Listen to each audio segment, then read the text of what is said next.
Like and subscribe and click the bell icon to get new video updates.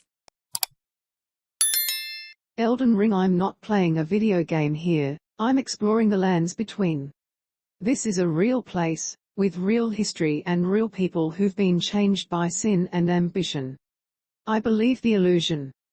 Disclaimer, this is currently a review in progress and will be updated with final scores. Dark Souls and its ilk have a reputation for tight combat, deliciously well-hidden secrets, and level design that breathes character into the ravaged towns and landscapes while simultaneously accentuating the gameplay. No game tells a story like them, with vague references to lost kingdoms, larger-than-life bosses, and creepy seers. Elden Ring is all that and more.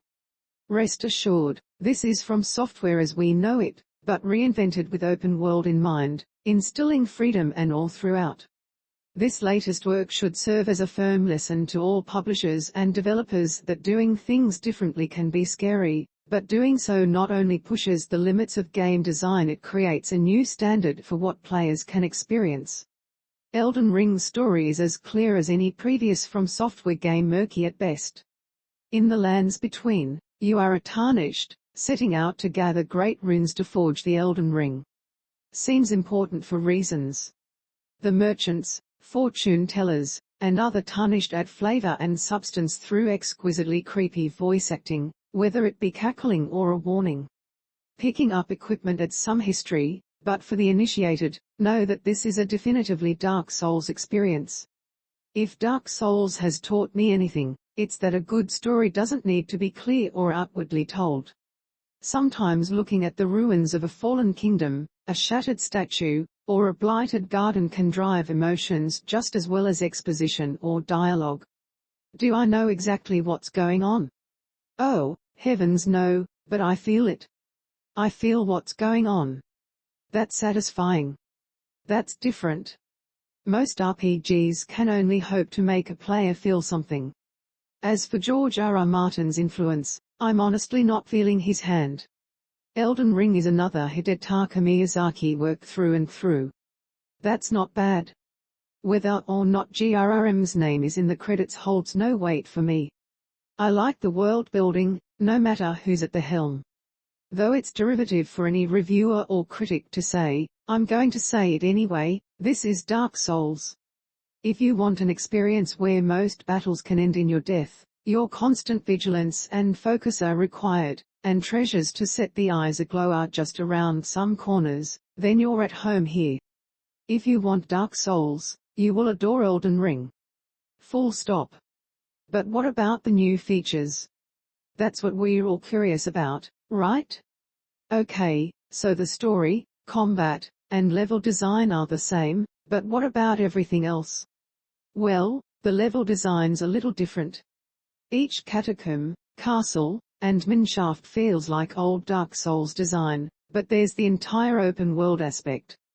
Imagine if each linear path you followed in Dark Souls wasn't linear at all. Instead of going from one hostile location to another, there's space in between. Now, why does that space in between matter? Because Dark Souls has, in large part, also been about discovery, and the team at From Software capitalizes on this strength by embedding secrets throughout this gigantic world.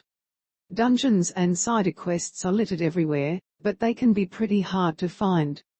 I'm constantly looking around while running or riding on horseback because the world is not only captivating to witness, but littered with goodies.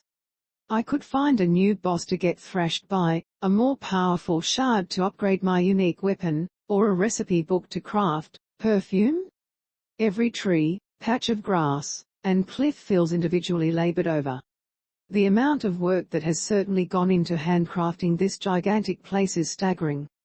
At times, assets can feel reused, such as finding yet another catacomb, but most of the world feels absolutely unique. This creates a sense of place. I'm not playing a video game here, I'm exploring the lands between. This is a real place with real history, and real people who've been changed by sin and ambition. I believe the illusion. Isn't that what we hope for when we invest time and money into RPGs?